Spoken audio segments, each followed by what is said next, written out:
Inaprubahan ng United Nations Security Council ang pag-aarma sa mga miyembro ng UN Peacekeepers sa Golan Heights. Ito'y kasunod ng serye ng pag-atake at pagdukot sa Pinoy UN Peacekeepers. Kaugnay nito, una nang sinuspinde ng United Nations Disengagement Observer Force o UNDOF ang pagsasagawa ng night patrol. Matatandaan nagbanta ang Pilipinas sa pauuwiin ng mga sundalong Pinoy kapag nabigo ang UN na protektahan ng mga peacekeepers. Una nang pinull out ng mga bansang Japan at Croatia ang kanilang mga peacekeepers sa Golan Heights.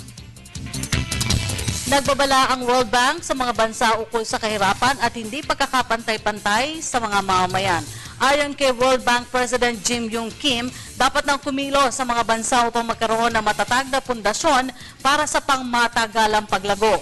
Dagdag pa ni Kim, ang mga naganap na protesta sa Brazil at Turkey ay ilan lamang sa mga patunay na hindi sapat ang hak ng mga pamahalaan upang sugpuin ang kahirapan.